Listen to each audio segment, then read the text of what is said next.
الحمد لله رب العالمين وأفضل الصلاة وأتم التسليم على سيدنا ونبينا محمد ذي القدر العظيم وعلى آله وأصحابه وأتباعه إلى يوم الدين.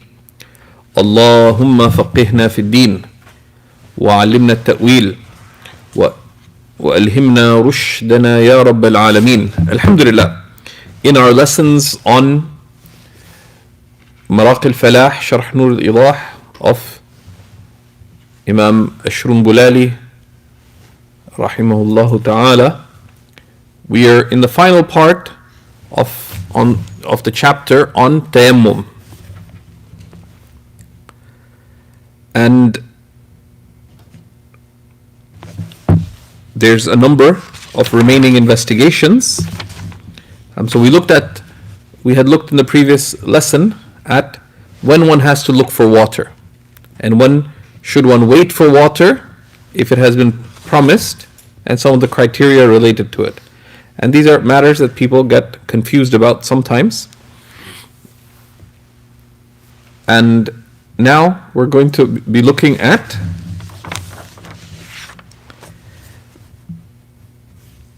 and we looked at the sunan as well, right? Then we reached some of the مسائل التابعة ويصلي بالتيمم الواحد ما شاء من الفرائض والنوافل. Right? So he says رحمه الله تعالى ويجوز أن يصلي بالتيمم الواحد ما شاء من الفرائض. Right? It is permitted to pray with one tayammum whatever one wishes of fard prayers and nafil prayers. Right? And this goes back to a basic point of difference between us and the Shafi'is, that هل التيمم بدل مطلق أم بدل ضرورة. So Imam al-Shafi'i said rahimahullah that tayammum is only allowed out of necessity. And if وما جاز لضرورة يقدر بقدرها, and something that's allowed out of necessity is limited to the extent of the necessity. So for example,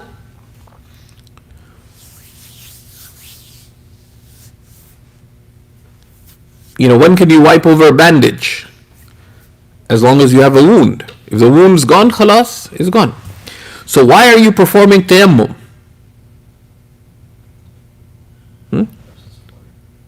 No. What are you performing tayammum for? For? Purity. No. Like, what do you have to do? Prayer. Right? So, when do you have to pray? When the time comes in, right? So according to Imam al-Shafi'i, you make tayammum because you have to pray, right? ضرورة أداء الصلاة, right? So therefore, you can do it for the one prayer, and it's limited to the prayer time itself, in a very simplified way. Like, the reasoning is a lot more. Imam Abu Hanifa's understanding is different, right? So in the Shafi'i school, you can only perform one fard prayer, which include current prayers or qada prayers, and its validity is limited to the time. It's a badalu darura, right? In our madhab, it's a badal mutlaq, right? It's a complete substitute for water. فَإِن لَمْ تَجِدُوا مَاءً فَتَيَمَّمُوا. If you do not find water, then make tayammum. Right? So the sa'id is a badal, the tayammum is a complete badal for wudu. The sa'id is a complete substitute for water, with the condition of what? إن لم تجدوا ماء عدم وجدان القدرة على استعمال الماء الكافي حقيقة أو حكما. One did not find the ability to use sufficient water actually or effectively. Okay?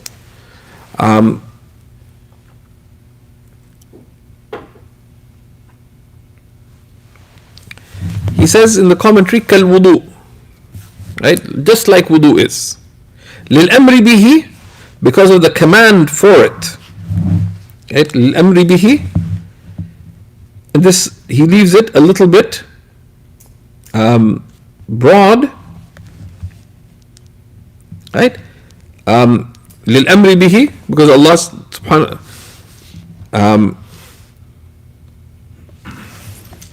Imam Tahtawi explains للأمر به أي في قوله تعالى فلم تجدوا ماء فتيمموا. If you do not find water, then make tayammum. شرط عدم الماء فقط. The only condition for making tayammum is absence of water. وجعله جعله سبحانه وتعالى في حال العدم كالوضوء. And Allah subhanahu wa ta'ala made tayammum in the absence of water like wudu. Right? So here the sharh, i.e. Imdad al-Fattah, expresses this much more clearly than the Maraqi. And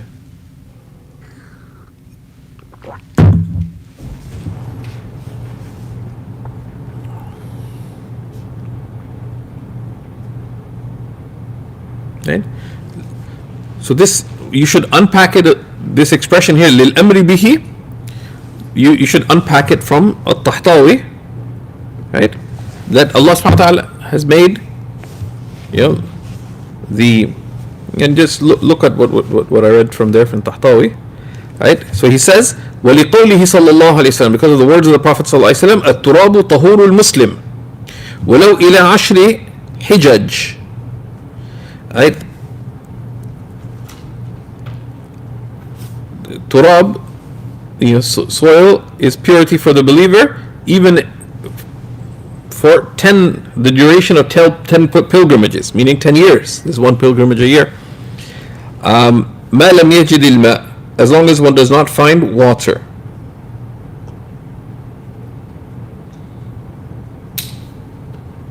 What takhrij do you have?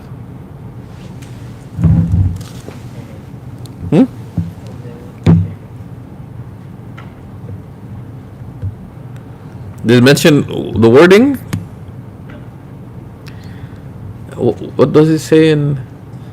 Yeah. And that's it? First he says he didn't find it. He didn't find it with this wording. He found it with إن الصعيد الطيب. إن الصعيد الطيب. طهور المسلم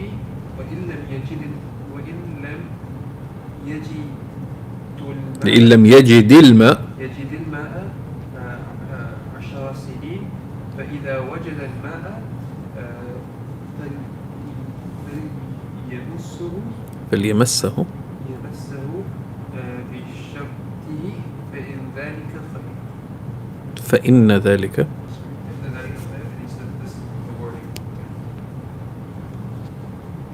we have the same one here. Yeah, each of these takhrijis is a wild swing and a miss, sadly. Wild swing and a miss. Because there's principles to referencing a hadith, right? For a hadith to be considered the same, then the narrator of the hadith has to be the same. Meaning that who relates it from the Prophet ﷺ has to be the same, number one. Number two, the wording has to be essentially the same. To be essentially the same. What makes the wording the same or different? The ulama put criteria for what makes a narration essentially the same. That some things, because لا يستبعد أن يروى الحديث بالمعنى, that the hadith being narrated by meaning. So some differences. It says إلى 10 سنين or 10 حجج, right? It's essentially the same, it can be considered the same hadith, but he said بِلَفْظ كذا, with this word. But if it's exactly the same word, but a different Sahabi narrated it, it's two hadiths. Or if the text is not essentially the same, there are things that are missing, and there's criteria. Because if one narration is shorter, that can be ikhtisar. Right? A lot of the hadiths in Bukhari and Muslim are mukhtasar. Right? And there's principles of, the science of hadith is not studied للتبرك. They just, this is what the scholars of hadith did, but it's done for a purpose. My one has an outrage, and these are important to point out with due respect, and I'm not mentioning which edition I'm looking at. Only one of you knows explicitly because they're stuck with the same edition. But, right? So it says, this is what's related in Abu Dawood, and the author of Sunan, with different wording, but even this narration of Abu Dawood is different from this. And then the scandalous thing, وَذَكَرَهُ الزَّيْلَعِي فِي نَصْبِ الرَّايَةِ وَاللَّفْظُ لَهُ. And it's mentioned by al-Zayla'i in Nasb al-Raya. Now, Nasb al-Raya is takhrij ahadith al-Hidayah. It's so the hadiths that are mentioned by the author of the Hidayah, he does not reference the hadiths.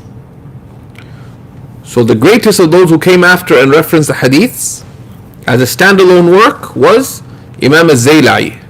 Of course, there's two great Zayla'is amongst the Hanafis. There's the author of Tabyin al-Haqa'iq, Sharh Kanz al-Daqa'iq, and then there's author of Nasb al-Raya في تخريج أحاديث الهداية. And it's one of the things I expect you to know the full name of both and when they died, because it's important to distinguish. They're both very important references in the Hanafi school. Az-Zayla'i, the author of Nasb al-Raya, that's the important. But if he mentioned, he's not a hadith narrator, he's not one of the collectors of hadith books. When he mentions a hadith, firstly, he only mentioned it typically if it's mentioned in the Hidayah. But Hidayah is not a hadith reference. But then he says, it's mentioned, the wording is his. It's not his. Like, he's telling you where the hadith came from. Right? So something like this is considered like, if we said, okay, I'm asking you to do a critical edition of this chapter. Forget the book, just as a test. I wouldn't, if I saw this reference, not me, anybody, this reference, khalas, you failed, regardless of what else you did. Because there's some things. It's like if someone requests a chocolate cake and you substituted the sugar for salt, then khalas, it's not a cake anymore. If you sprinkle the little salt on top, okay, فيه خلاف, but some things لا يختلف فيها, right? So this is an affront.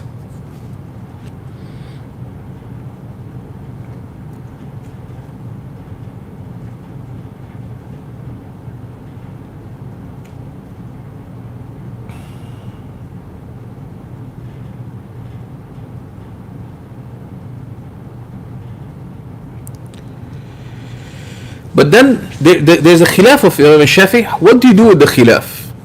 Right? And what's the full name of Nur al-Idah? Nur al-Idah wa Najat al-Arwah. Right? And this is from the Mahasin of the Matan itself and both commentaries. That it's a legal text, but its concern is not purely legal. And many of the choices made by Imam Ashrun Bulali, sometimes choosing other than the relied upon position, or often choosing other than the more relied upon position. As he points to in Imdad al-Fatah, often he does it where something is practical caution, or where caution would be suitable for the one acting, where something is difficult to give facilitation. But here, to this, he says, well, here, what's the thamarat of the khilaf? He says, وَالْأَوْلَى إِعَادَتُهُ لِكُلِّ فَرْضٍ. It is superior to repeat the tayammum for each fard. خُرُوجًا مِنْ خِلَافِ الشَّافِعِي. in order to avoid the difference of opinion of Imam al-Shafi'i radiallahu ta'ala anhu. Why? لأن الخروج من الخلاف مستحب. Right? Because avoiding difference of opinion is recommended. So we would first disagree with with the Shafi'i madhab. Say, they said this, we disagree because of this. That's the ikhtilaf. We disagree because based on the usul of our madhab, this is how it's understood. We don't accept that.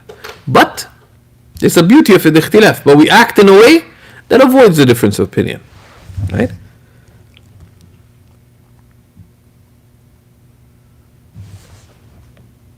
And this explained out in the commentary by Tahtawi, rahimahullah.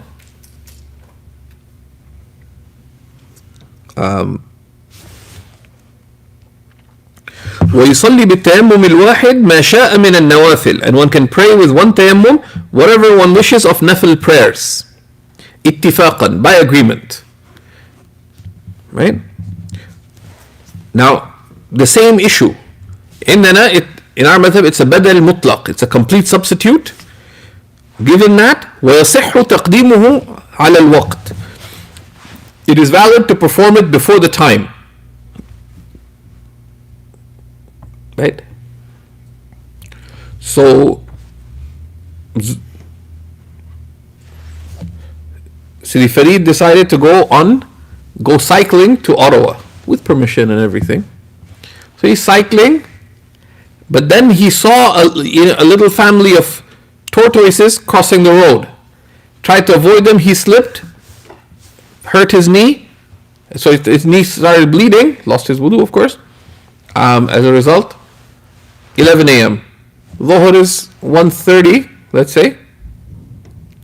If you make tayammum at that time, because he has no water with him except a little bit of drinking water, but it's going to take him a while to get to the next gas station. He needs it. Can make tayammum. But if you still, the excuse for tayammum still remains, he can pray dhuhr with it. Okay, so, but of course, it would have been superior to make a fresh tayammum once the time has entered, to avoid the difference opinions on the issue. Right? وصح تقديمه على الوقت. It is valid to make the tayammum before the time of the prayer for which you're performing it for. لأنه شرط فيسبق المشروط. Because it, i.e. the tayammum, is a shart, فيسبق المشروط. Therefore it can be done before what it is a condition for. والإرادة سبب وقد حصلت, and the irada and the seeking, أي إرادة عبادة مقصودة لا تصح بدونه, and the condition for the intention is إرادة or قصد عبادة مقصودة, is to direct oneself to عبادة مقصودة, an act of worship that is sought in of itself, not valid without it, which is such as prayer, for example, and the other things that we saw previously. And it happened. That's not conditional on the time. Conditions can precede the time. Right? Like when time for prayer comes, do you have to uncover and recover your aura just to cover your aura within the time? Do you?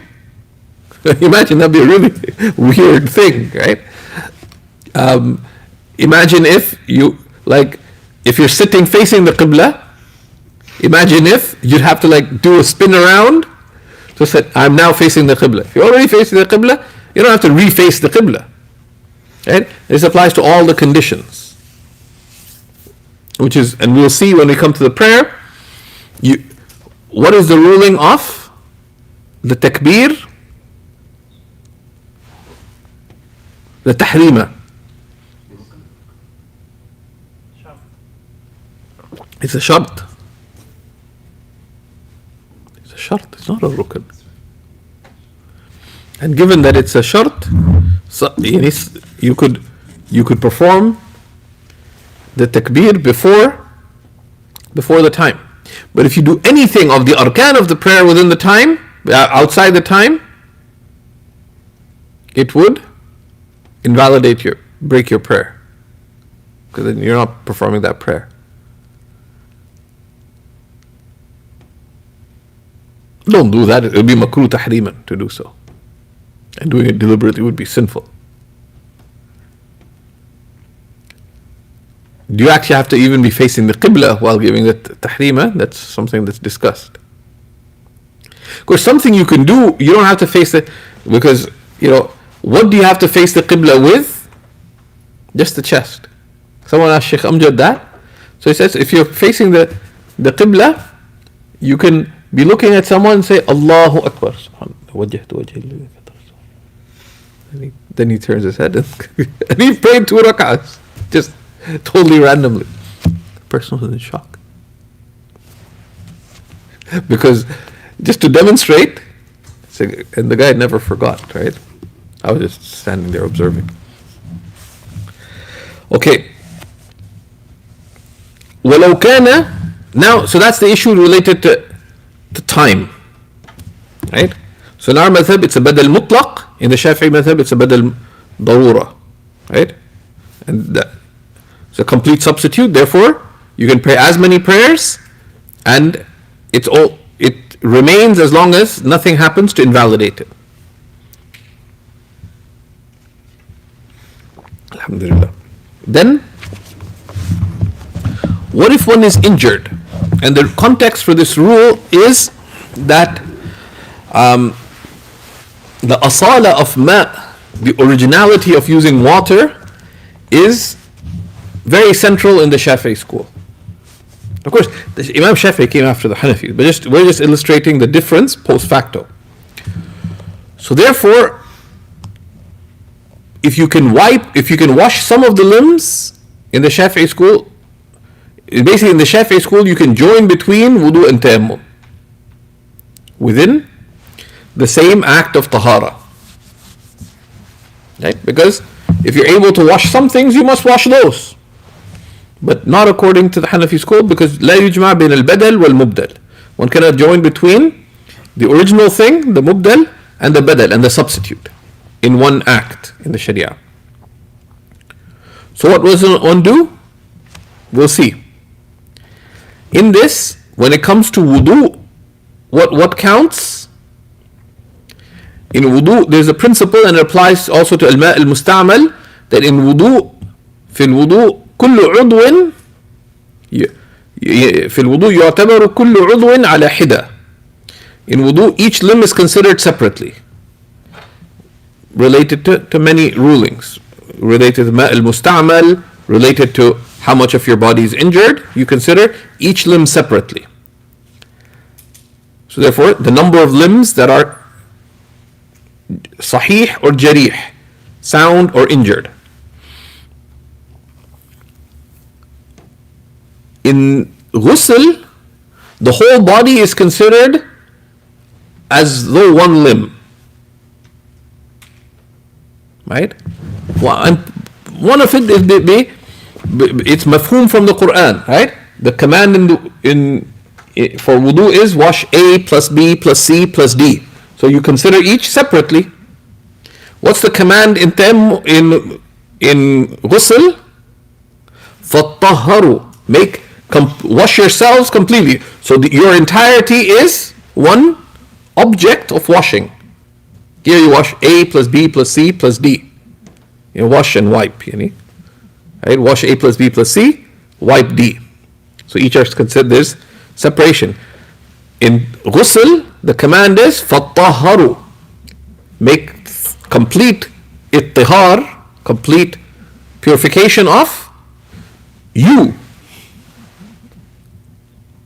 Right? You are your entirety. From top of the head to the bottom, right? To the bottom of the feet, not to the bottom.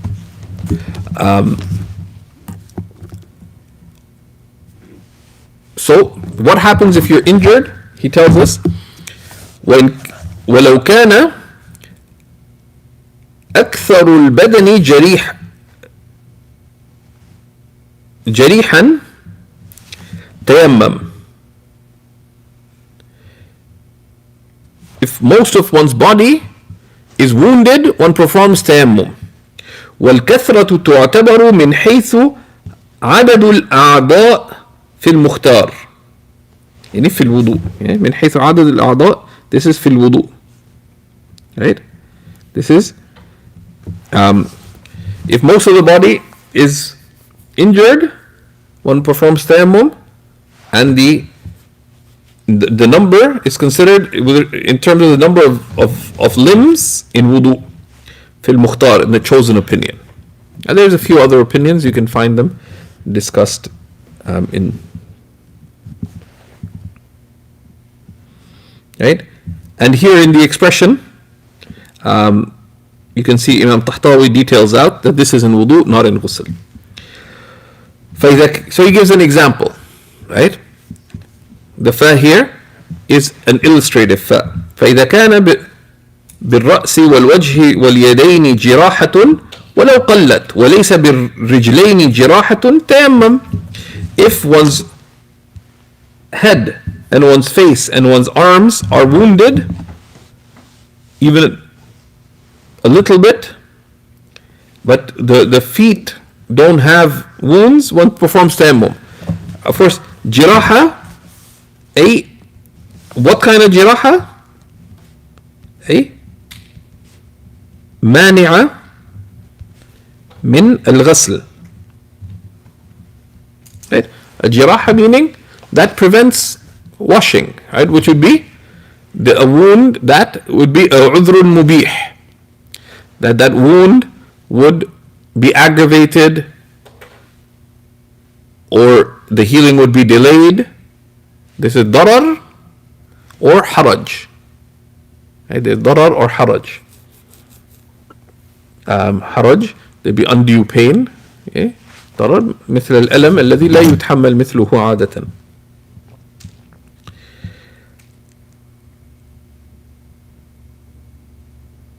ومنهم من اعتبرها في نفس كل عضو فإن كان أكثر كل عضو منها جريحا تيمم وإلا فلا.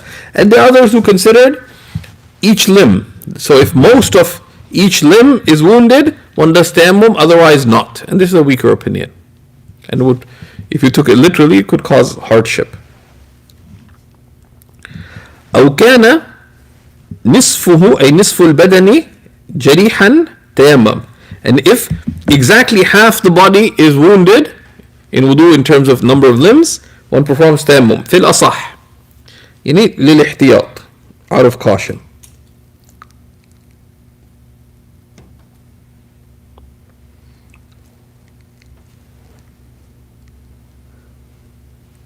Sorry, right here, if exactly half are wounded, one performs tayammum according to more correct opinion, out of facilitation, right? Here it's out of facilitation. The other opinion, right? The other opinion, which is the more precautious one, this is one I actually remember, right? This was mentioned in as preferred by Tahtawi, right?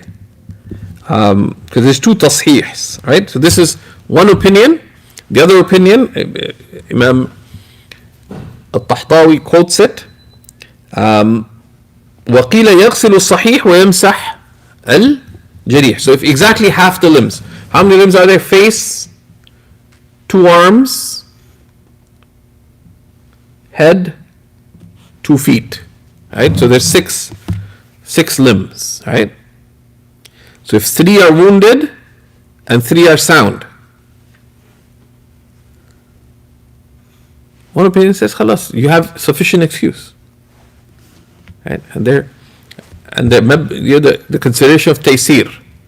Because why? Because if you look at the verse of tahara, Allah subhanahu wa ta'ala tells us that one of the mabadi of wudu is, of tahara is taysir. What does the verse say?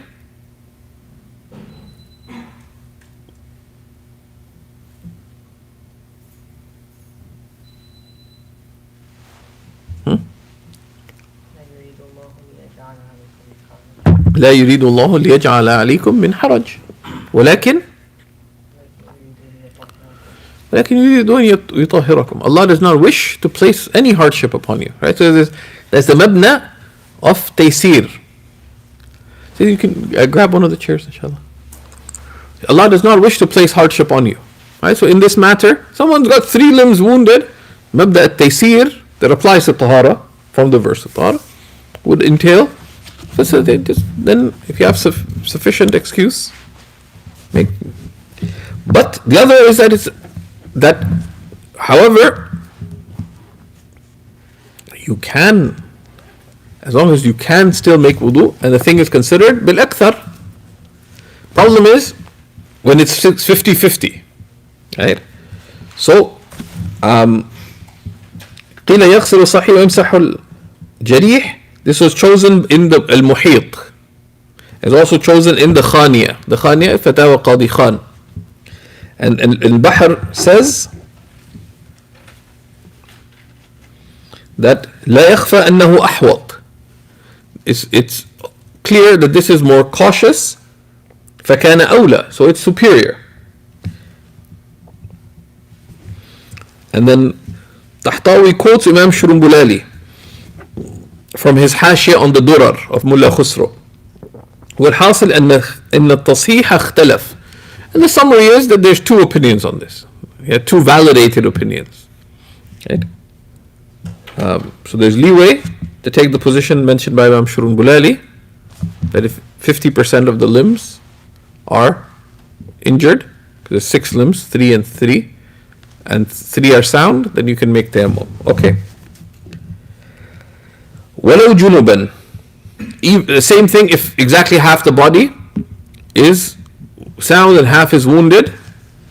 وَلَوْ جُنُبًا, even if you have in a state of janaba, because you can make ghusl from, you can make tayammum if you required wudu. You can also make tayammum if you required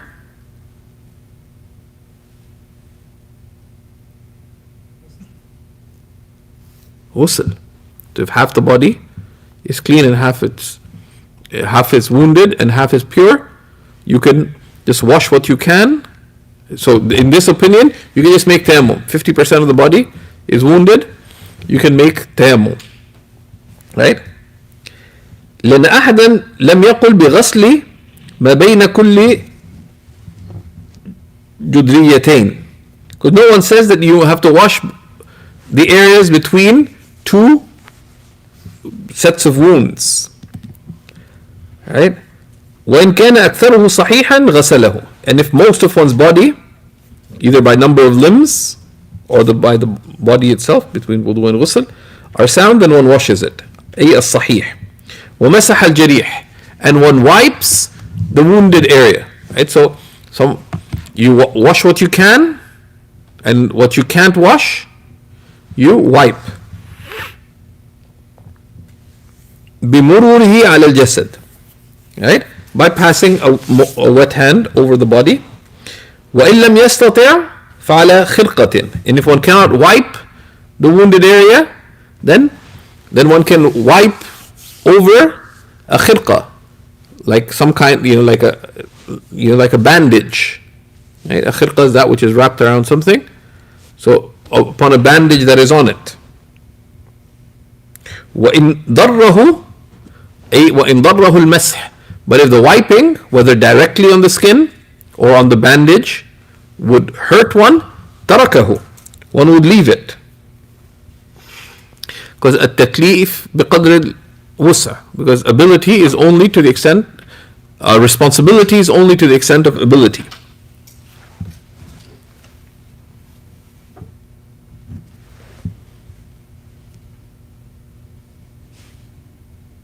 وإذا كانت الجراحة قليلة ببطنه أو ظهره. This is a very useful point. Right? Imagine you have to do ghusl. Right? وإذا كانت الجراحة قليلة. If the wound is small, but it's on your stomach or your back, ويضره الماء. But the water would harm. Because imagine if you have like a burn on your stomach. Right? Like how are you going to do ghusl? Because, any water you pour on your head or on your chest would reach your stomach. Or you got a wound in the middle of your back. Right? If it's small enough that you could cover it over, etc., but it can be hard to prevent the water. So he says, صار كغالب الجراحة حكما للضرورة. So if a small wound on your stomach or back, if it's such that the water would harm it, the water that's inevitable. Because like, how would you perform ghusl? I mean, theoretically, you could lie down in the tub with your lower side, like with feet raised, like how would you wash your chest? Like if you burnt around your navel, nasallallahu al-afiyah, imagine how you would wash your chest, neck, face, and head. Right? Now, if there's some easy way you can do it, that you can keep the area covered, etc., then great. But if you can't, or be harmed, depends on the nature of the injury, then this would be as if most of your body is wounded, out of hukman lid-darura, out of necessity. This is in the first of the fiqhi usage of necessity, not in the usuli sense. It's not a life and death thing. Darura, in the general usage of fuqaha, is that which has difficulty. ما فيه نوع حاجة أو ضرر. ولا يصح أن يجمع بين الغسل والتيمم. It is not valid in our madhab to join between washing and tayammum. إذ لا نظير له في الشرع, because there is no likeness to this in the Sharia. للجمع بين البدل والمبدل, in joining between the substitute ruling and the original ruling in one action. But then someone would raise a question. You yourselves said about su'r al-baghli wal-himar, if you only found a leftover water that the mule, the donkey or the mule drank from, that you make wudu and tayammum. So he answers that implicit objection. Right? And one of the reasons the ulama studied khilaf was not to argue with Shafi'is and stuff, but to sharpen one's reasoning. Right? They said if you want to gain eloquence, read the books of language. Right? If you want to strengthen your proofs, your ability to give proofs, deepen your understanding of hadith. If you want sharpness of thinking, read the books of the fuqaha. And some of it is just to sharpen one's reasoning. Right? And one has to be careful about the books that go into the legal back and forth, but they sharpen one's reasoning. That, and they're already thinking, well, if this was said, this is the answer. If this is said, this is the answer. If this is said, this is the answer. Right? So here you could say, okay, you can't join between the substitute and the original ruling in the same action. But says, well, you join between tayammum and wudu when والجمع بين التيمم والجمع بين, so this is جواب سؤال مقدر. And this is an answer to an implicit question. That if you say this, then how? Then what about this issue? So he says, والجمع بين التيمم وسؤر الحمار, the joining between making tayammum and الماء, السؤر هو الماء المتبقي, and the leftover water of a donkey or of the baghl, لأداء الفرض بأحدهما, is in order to perform the fard with one of the two, لا بهما, not, it's not actually joining between them, it's out of caution that one of those two counts. كما لا يجتمع قطع وضمان, right? That when it comes to the crimes, the had punishments, you do not cut, in this case of theft, for example, and compensation. There's one punishment for the crime. وحد ومهر, right? In the cases where there's no had punishment for zina, وَالْعِيَاذُ بِاللَّهِ, if there's a mahar. Right? So if a mahar was given, had punishment does not apply. If had punishment applies in a case, then no mahar is due. Or that was considered like a mahar. Right? And what's considered like a mahar it doesn't absolve one of the sin. But if somebody, and of course there's conditions that comes in this section on had punishments, but the basis is that idra'ul hududa bishubuhat, any excuse not to apply the had punishments, the Prophet ﷺ said, use it.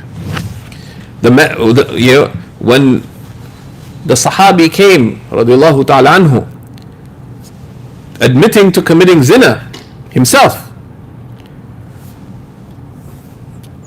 the Prophet ﷺ refused to see him, refused to listen, said go away. Came back a second day, said go away. Came back third day, told him go away. The fourth time he came and insisted that because he wanted to absolve himself completely on the day of resurrection. The Prophet ﷺ asked him, لَعَلَّكَ قَبَّلْتَ أَوْ مَسِسْتَ, maybe you just kissed and touched. And he says, no, I actually did it. And then the Prophet ﷺ asked, that was it like the insertion of the kuhl stick in the kuhl pot? Right? Being that asking, are you telling me that actual intercourse really did take place? So even when he came back yet again, the Prophet first said, maybe you just did this, and gave him the leeway. Right? And then he said, was it really like this? And he said it was, and he really wanted, then it was applied. And there's other cases similarly, and this principle applies. Anyways. And he gives other example. وَوَصِيَّةٌ وَمِيرَاثٌ. Right? And one doesn't join between a wasiyah, a bequest that's given to somebody, and their share of inheritance. Why? Because the Prophet ﷺ said, لَا وَصِيَّةَ لِوَارِثٍ. You cannot apportion a bequest to an inheritor.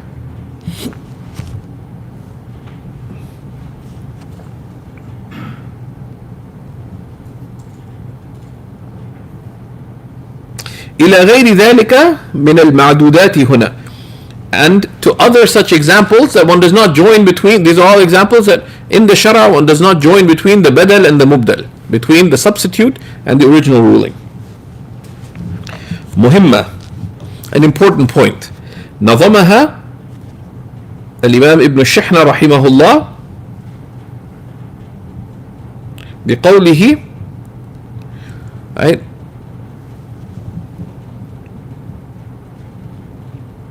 So Ibn Shihna said, ويسقط مسح الرأس عمن برأسه من الداء ما إن بله يتضرر. It is not required to wipe the head for one who has on their head an ailment which, if you moisten it, it would cause them harm. So for example, someone has a chronic skin condition, etc., right, that if they moisten it, it will cause them harm. Now there's a difference between slight inconvenience, right? Some people, for example, they get a slight increase in dandruff, for example. That's inconvenience, it's not harm. Darar is something that causes pain or delays healing, or would result in bleeding, things like that. So this in between, just like the difference between iz'aj, right? Like just annoyance and harm, right? So it's just having slight, like for example, if someone gets dry skin, so they just get extra dandruff, right? Or they get just, their skin gets a bit flaky and it falls off. That's why I have to keep the size of my beard carefully trimmed, because if, even if I dry my beard afterwards, it gets so bad it starts bleeding. I get serious dry skin. But I can't make tayammum. I can't just wipe my face, because even if it gets slightly wet and I dry it like immediately after wudu, there'll be some dry skin, but there's a difference between just dry skin that gets a little bit flaky, even if you oil it and do whatever, versus something bleeds or causes, some people, like when they get their skin conditions, skin condition becomes very painful, like their skin actually starts, they get actual wounds in it, etc. That's harm. So the difference between ad-darar wal iz'aj, just inconvenience. That's what we need to be clear about, right?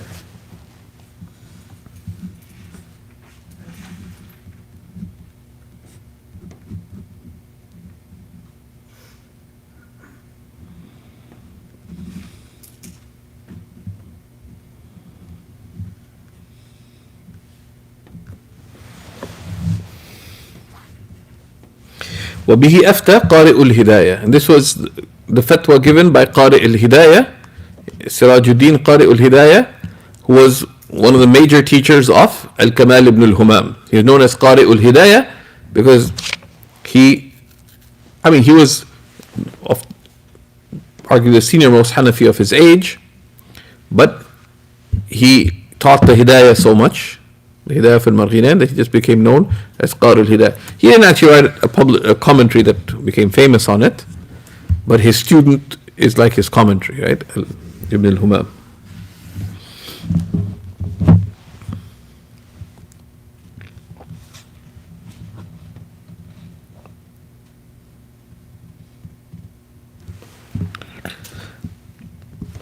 Now, Imam Tahtawi says there are two opinions on this, and details will be coming after.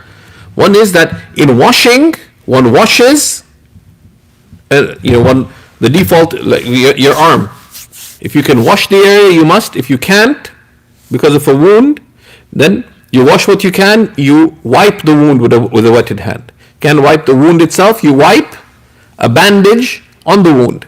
But if you can't wipe the bandage itself, then you leave it.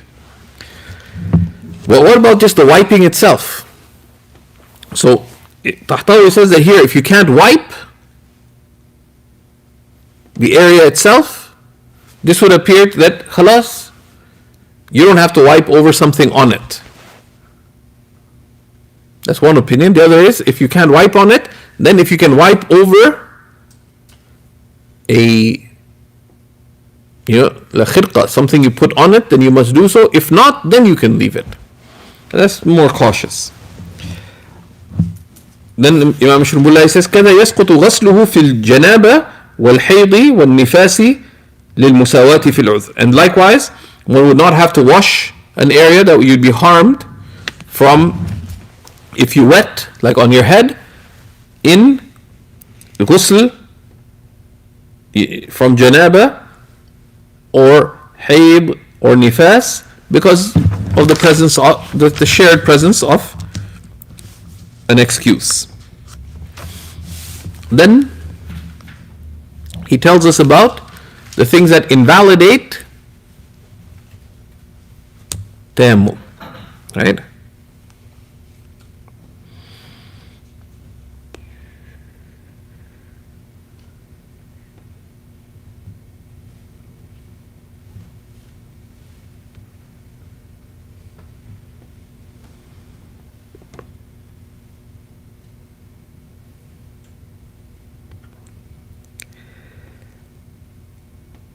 And he makes a little bit of ijmal here.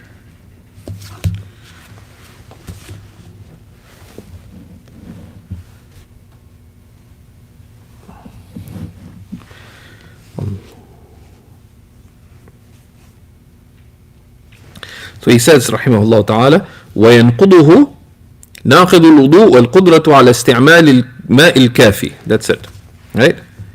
He says,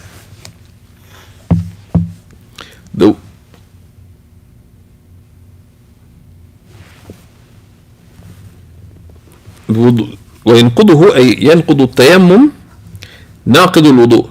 The tayammum is invalidated by that which invalidates the wudu. لأن ناقض الأصل ناقض لخلفه. Because that which invalidates the original act also invalidates its substitute. Right? As is generally the case, right?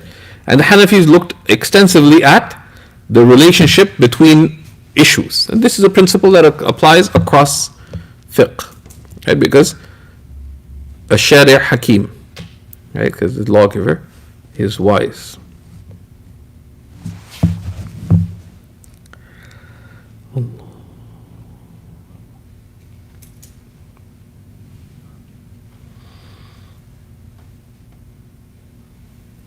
And then he added a critical thing to the commentary. That's not in the matan. It's not in the matan, is it?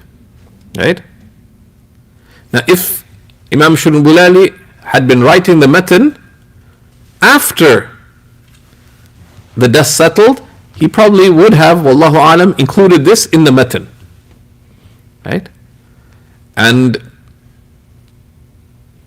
some of the, in the genre of mutun, we mentioned the Mauritanians did what they did, summaries that they added called the ihmirar, right? So they'd write these summary texts, the mutun, so for people to get the core issues, the Mauritanians developed a tradition called the ihmirar, which is the red marginalia, which is the key things that someone needs to know. You need to know the matan, because the matan would be in black. In the margins, they'd write the critical things that you have to know. And there's two things. Some call it a turra and the al-ihmirar. In the Mauritanian tradition, they had this. So that, it's not sufficient just to learn the matan itself. There's key principles, key extra issues, etc. that you need to know as well. Some others, and you see this in some sciences, for example, on the Zubad in Shafi'i fiqh, many of the ulama gathered on it, Zawaid. And it's published, the Zubad of Ibn Raslan. It's a really cool poem, subhanAllah. It's an amazing section. Its opening is really beautiful, and the end has a beautiful section on spirituality. And a number of the ulama wrote lines of poetry as zawaid because there's places where some extra things were needed. So, and this would be one of the cases of something that's absolutely needed. He says, وَيَنْقُضُهُ, and this in the matan, وَيَنْقُضُهُ زَوَالُ الْعُذْرِ الْمُبِيحِ لَهُ. The tayammum is also invalidated with the ending of the excuse that permitted it. كذهاب العدو والمرض والبرد ووجود الآلة. Right?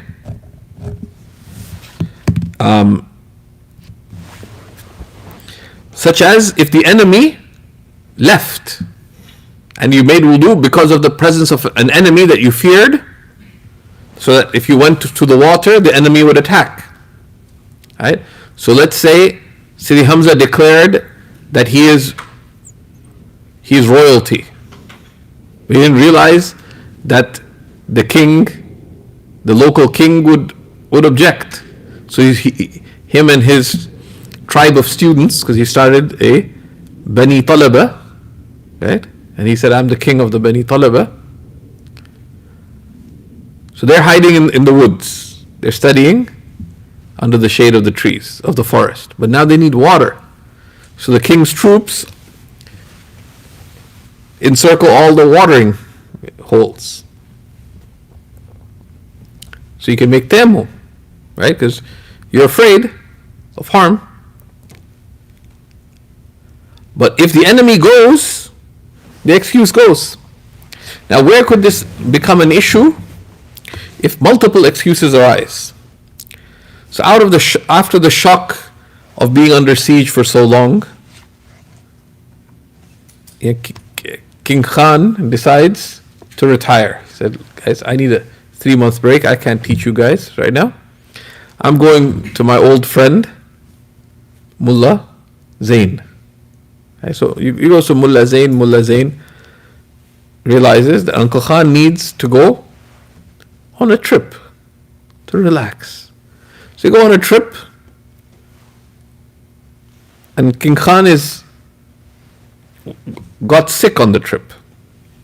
So King Khan got sick first. So he's making tayammum. Then they initiate the journey. And the car broke down. So why did they make tayammum initially? Why did King Khan make Uncle Khan make tayammum originally? Due to sickness. When the car breaks down and then they don't have any water, a second excuse arises, which is absence of water.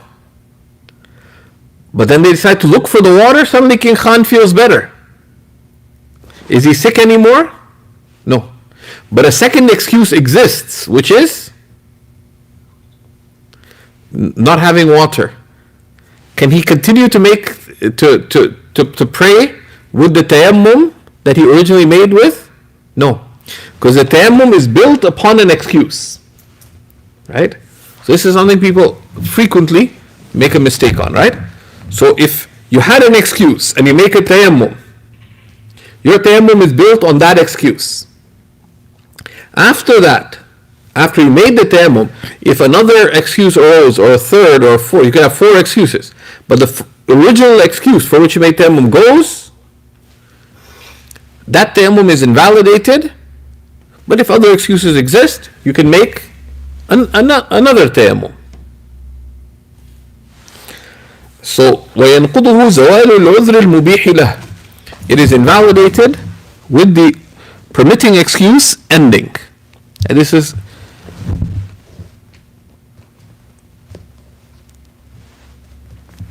and Imam Tahtawi gives an example of that, if you'd like a written example.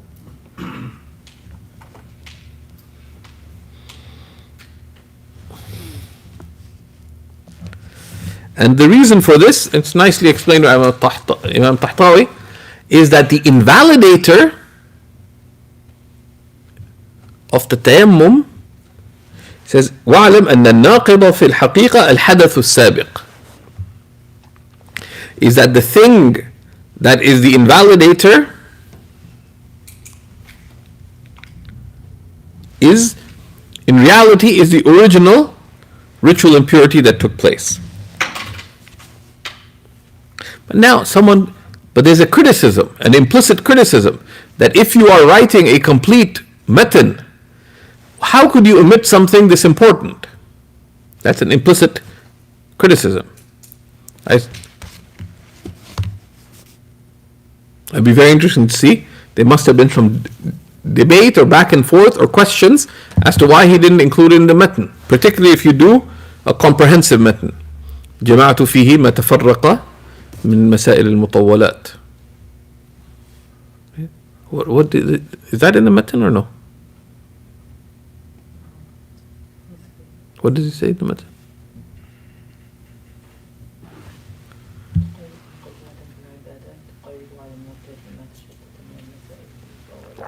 تقرب للمبتدئ ما تشتت من المسائل في المطولات. Right? So it gathers the issue. This is really important. So he says, he answers that implicit question.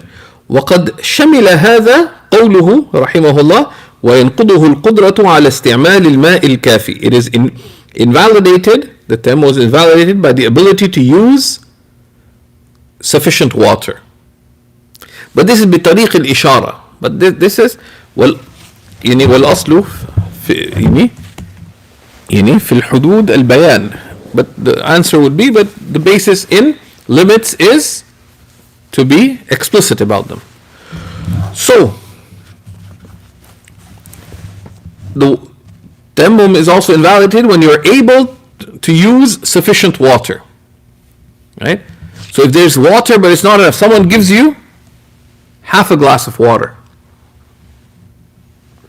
you can't make tayammum with it. So there is water present but it's not enough for wudu. It's not, ولو مرة, even if you wash once only. And this is why it's important to practice doing the minimum without making it one's habit. Why? Because if you're in those situations, limited water, lack of time, etc., you're able to do the minimum and that's it. They cut the water, you only have a few bottles of water, we need to do ghusl. being able to do ghusl with less than, with 2 or 3 liters of water. This takes a little bit of practice. Okay. فلو ثلث الغسل وفني الماء قبل إكمال الوضوء بطل تيممه في المختار. Right? So if someone washed 3 times and the water finished before they completed their wudu, right? There's only, 2 glasses of water left, but you use them up just washing your face 3 times. Your tayammum is invalidated because you did have enough water. But now you don't have water anymore, so you have to do a fresh tayammum because you did have enough water. You just approached it wrong, right?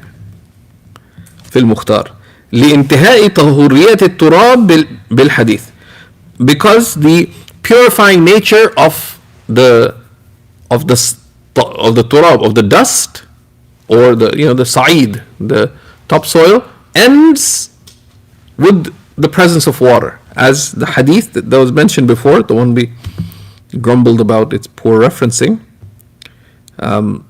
indicates.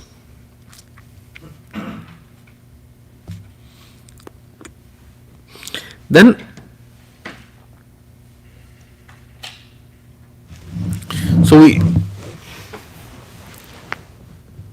there's an issue. We discussed the issue of فاقد الطهورين, right?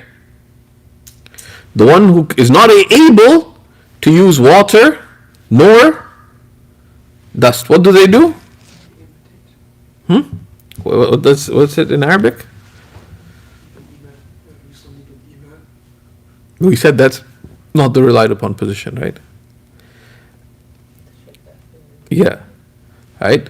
فاقد الطهورين, the one who cannot make wudu or tayammum, like one who does not find water to make wudu nor soil to make tayammum, they يتشبه بالمصلين. They do the actions of the one praying, even if they have to do it with head movements, like someone imprisoned, for example, without access to water, or there's nothing that's considered sa'id. Okay. Separate case. نسأل الله العافية. Let's read the matan first. ومقطوع اليدين والرجلين, someone whose arms and feet are cut off.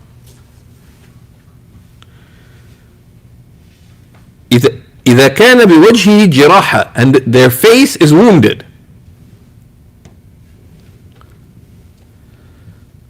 So they're not able to, they can't wash their arms or feet because they don't have them. And they can't wipe their face because it's wounded. يصلي بغير طهارة. They pray without طهارة ولا يعيد, and they don't have to repeat. Why? Because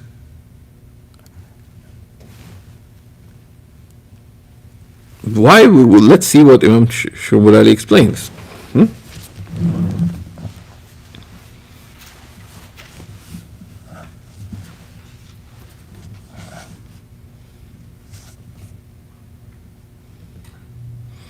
Because in this case, what happens? Most of their limbs are wounded, so they would have had to make tayammum. But they're not able to wipe their face. No arms exist. So he says, مقطوع اليدين والرجلين, someone whose arms and feet are cut off. If their face is injured, they can pray without tahara, and they don't have to repeat. وهو الأصح, and this is a sounder of various opinions. وقال بعضهم سقطت عنه الصلاة. Some said they don't have to pray. But you do here, and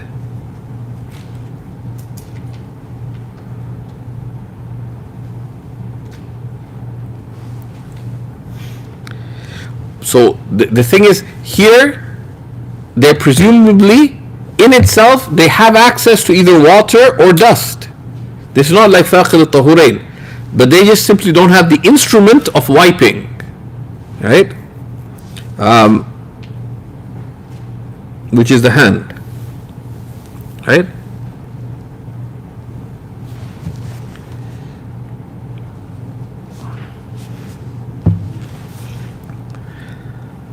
ويمسح الأشل وجهه وذراعيه بالأرض ولا يترك الصلاة. Who's the أشل?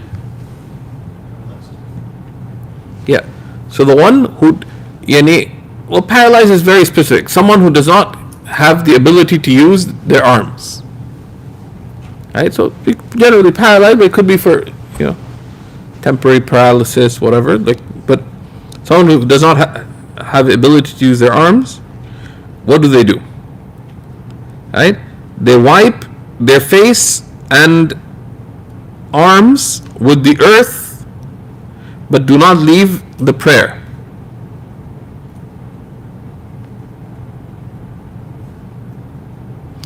Or things are prepared for them in a manner that they're able to do it without the use of their arms, right? ويمسح الأقطع ما بقي من الفروض كغسله. The one whose hand, whose arm or foot is partially cut off, they wipe what they can of the fard, just as they would with respect to washing what remains, right? So someone's arm is cut, they partially, then they wash. In Tayammum, they'd wipe what they can, just as in wudu, they would wash what they can within the limits of what has to be washed in wudu.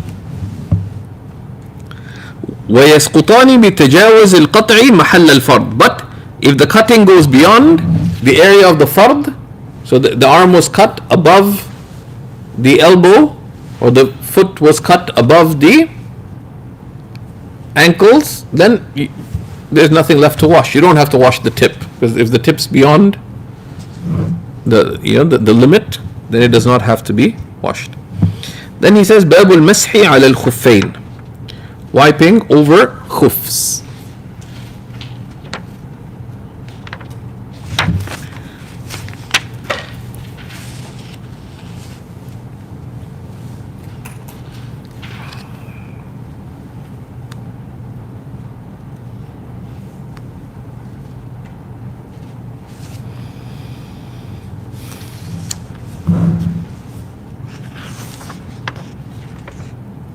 So we'll stop here بإذن الله تعالى. وصلى الله على سيدنا محمد وعلى آله وصحبه وسلم. So we'll start the new year from wiping over khufs. Alhamdulillahi Rabbil Alameen.